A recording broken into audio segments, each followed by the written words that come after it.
Ano katagal na ba na hindi nakababayad sa lupang sakahan yung ibang mga magsasaka dyan sa Tarlac? Ella, magandang tanghali. Ang ilan sa kanila ay 30 taon na. Eto na mga kababayan, eto yung sinasabi ko sa inyo. Kung si Pangulong Ferdinand Marcos Sr.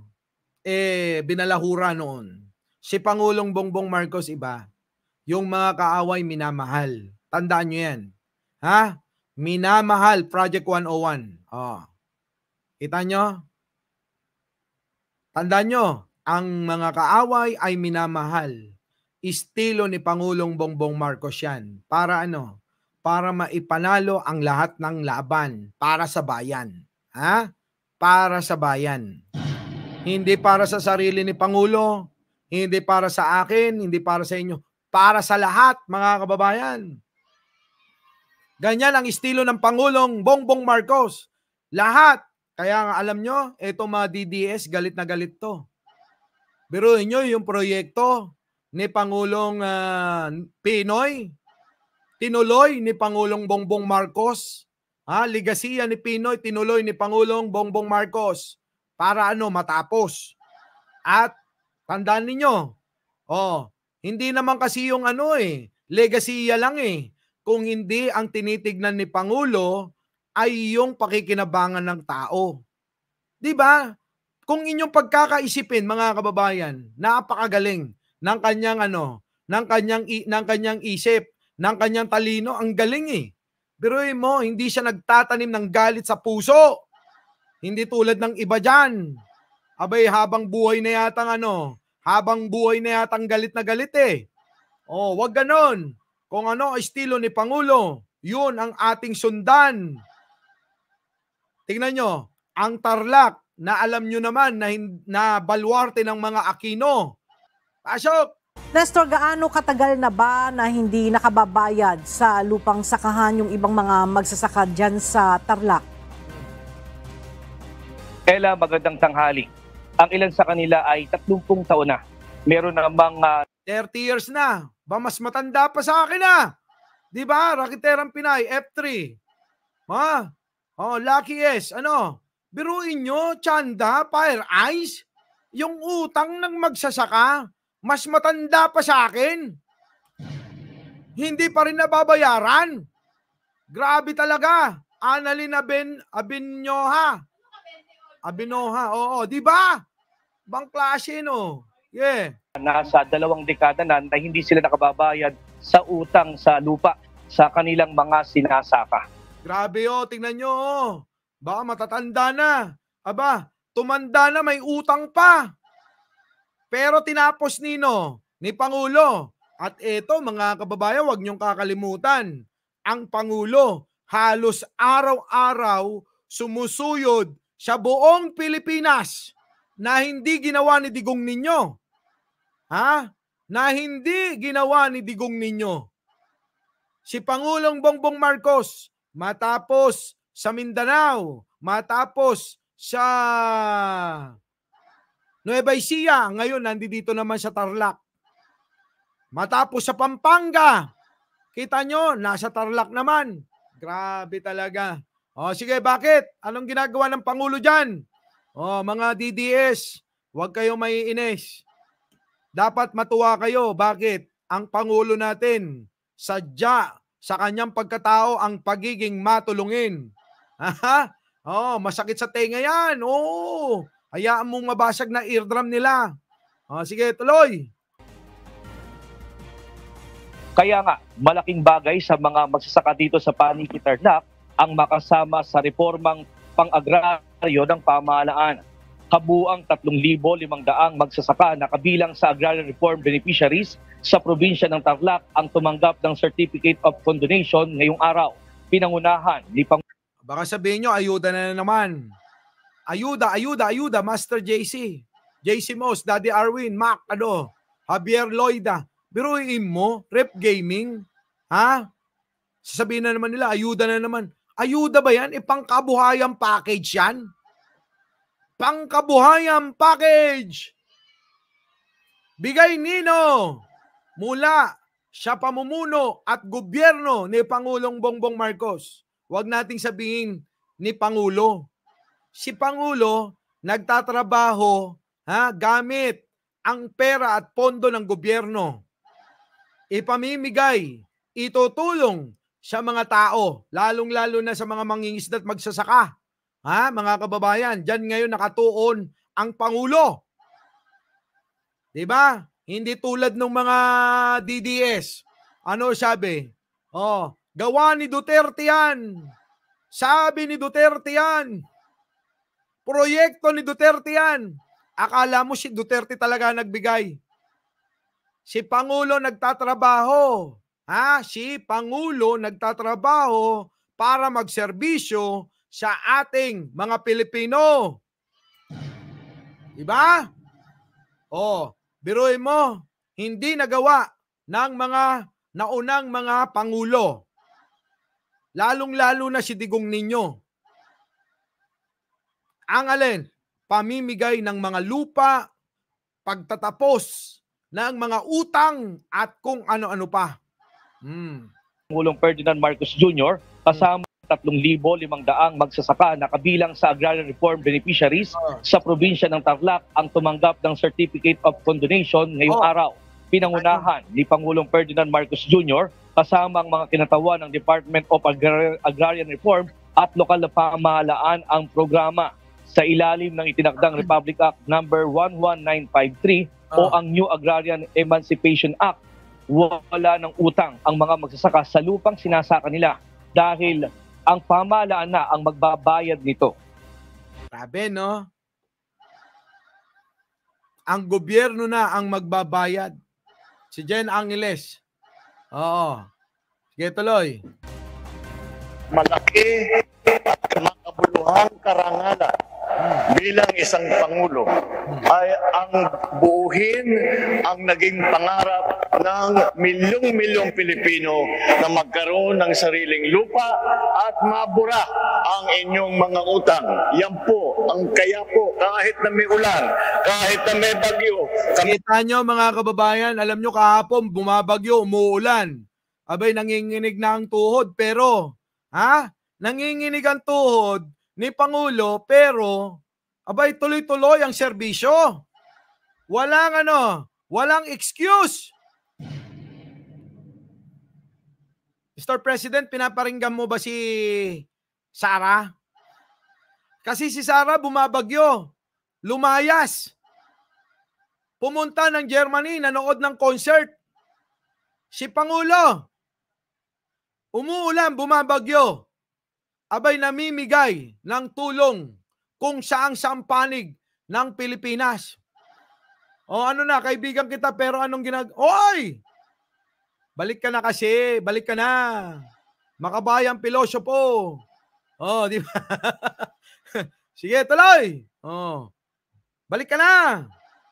Ikanta mo na lahat ng nalalaman mo.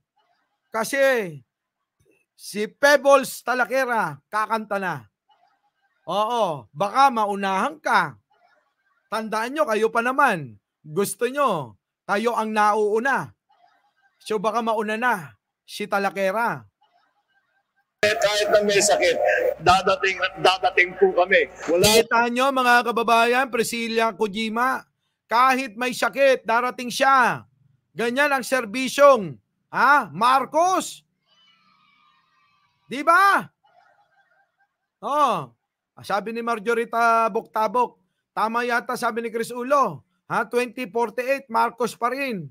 Ay dapat lang, kung ganito naman magserbisyo, papalitan nyo? Abay, maging halimbawa na lang yung kanyang ama na sino? Si Pangulong Ferdinand Marcos Sr. Anong ginawa ng mga maiitim ang budhing politiko? Pinatalsik, siniraan. Pinatalsik, siniraan. Oo, live ito, Roger Lagarte, Jester Gonzales. Kung yan.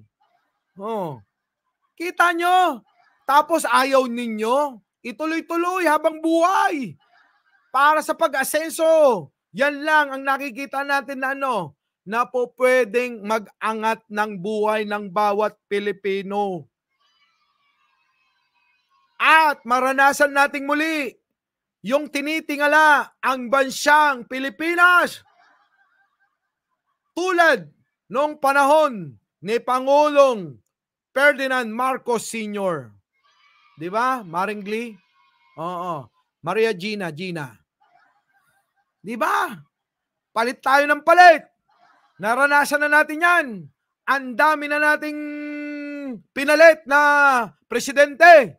Ano nangyari sa bayan natin? Abay mga kababayan, wag na tayong magbaka sakali. Yan ang hirap pag nagbabaka sakali. Di ba? Baka sakali tayo ng baka sakali. Ayan, nangyari. Oh, nasakali.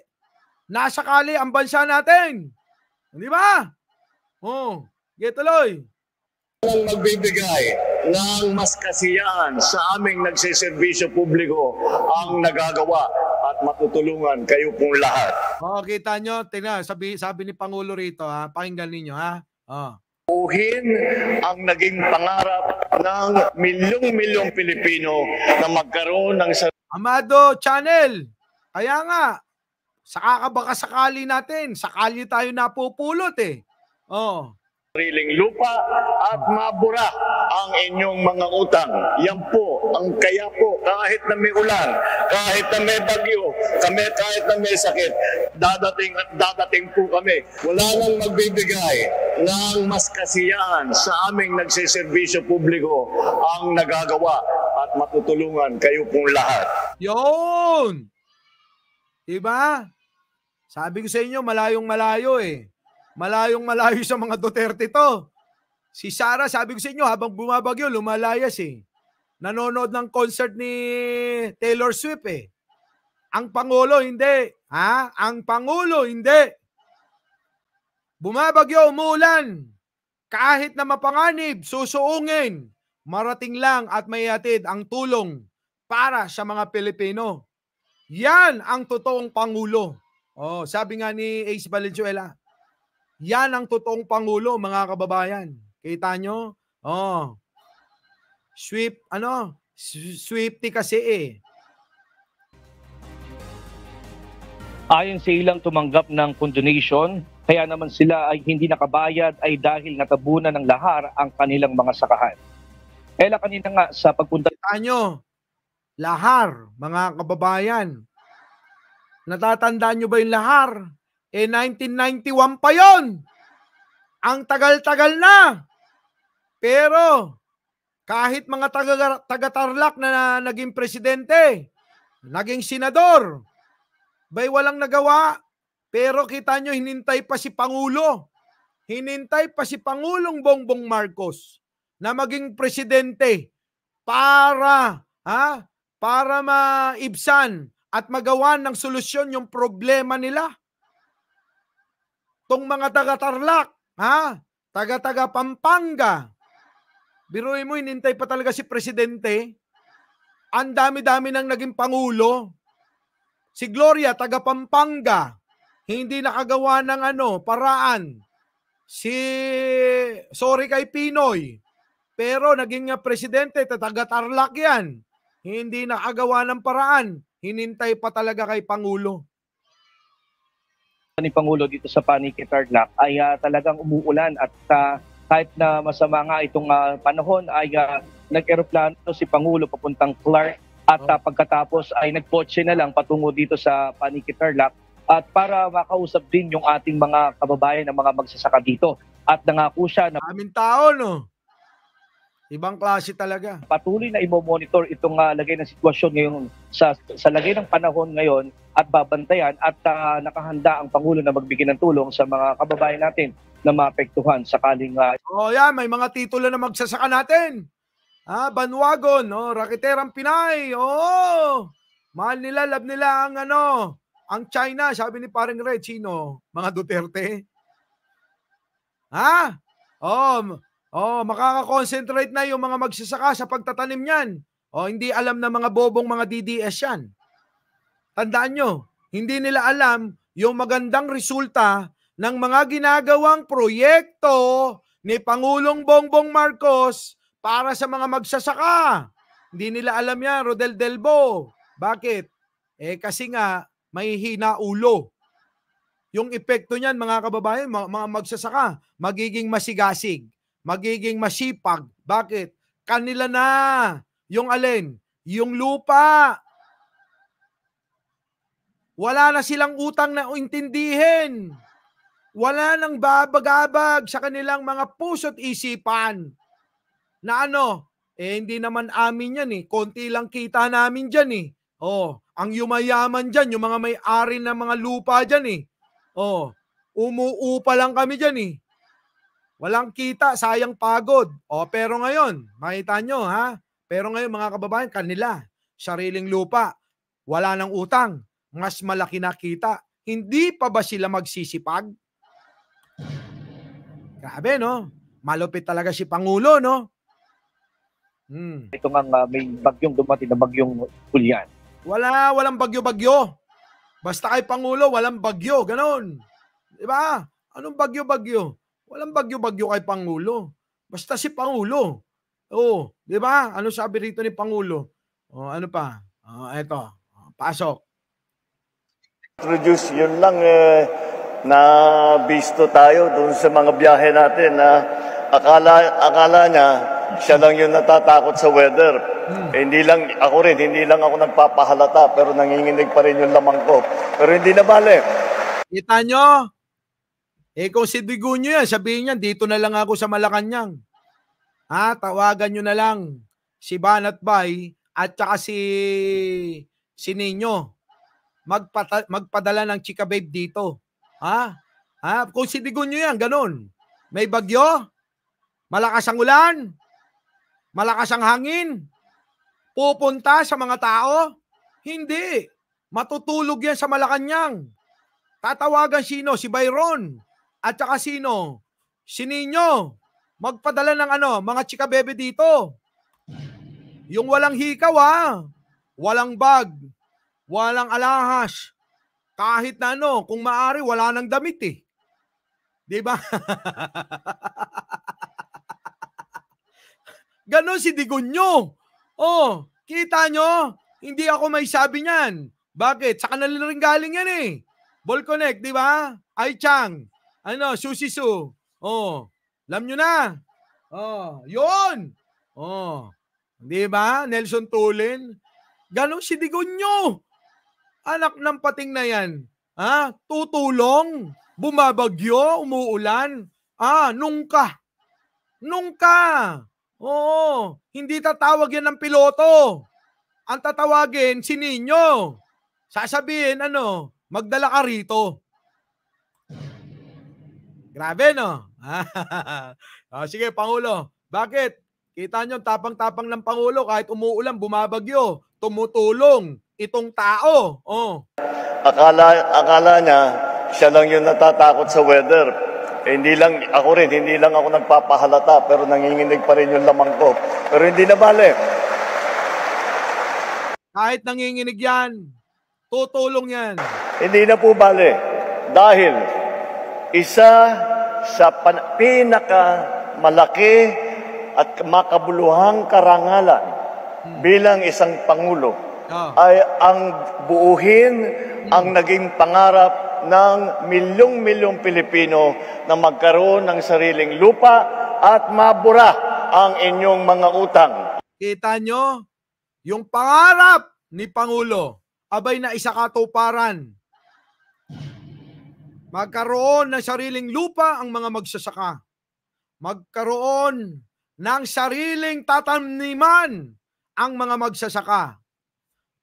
Mabura ang lahat ng utang ng mga magsasaka. Siyang ka pa. Tapos sasabihin, anong ginawa ni Bangag? Sige nga kung merong ginawa si Bangag. Mga bulag kasi kayo. Kayo ang bangag. Hindi lang bangag, mga bulag. Sa dami ng ginagawa, halos araw-araw yung mama, Tulong ng tulong yung mama, Diba? Tulong ng tulong si President Bongbong Marcos. Diba? Hindi. Yung iba, benditado. Ang ginagawa, kunyari, nagtutulong. Yung pala, yung tulong, tumatago sa bulsa nila eh. So anyway, mga kababayan, nakakatuwa lang ang Pangulo, no? Makikita mo talaga yung sincero na paglilingkod sa bayan. Ito lang yung nangako, ha? Mula nang naging tao ako sa mundo, ito lang yung tao na naging sincero sa pagtulong. Kasi hindi ko inaabot si yung tatay hindi ko inaabot eh. Kwento na lang ng mga lolo't lola ko yan eh. Oh, di ba? Kaya mula nung nabuhay ako, ito lang ang nakita ko, sincero sa pagtulong para sa mamamayang Pilipino. Mga kababayan, inabot na tayo ng oras. Ako po, ang inyong lingkod, Mike Cervera po, laging nagpapaalalang mahalin po natin ang ating kapwa. Ipagdasal po natin lagi ang ating bansa. Magandang umaga, magandang hapon at magandang gabi sa mandako ng mundo. Naroon kayo, syempre, magandang buhay na rin para sa ating lahat. Our beloved Boss Mike, Boss Mike,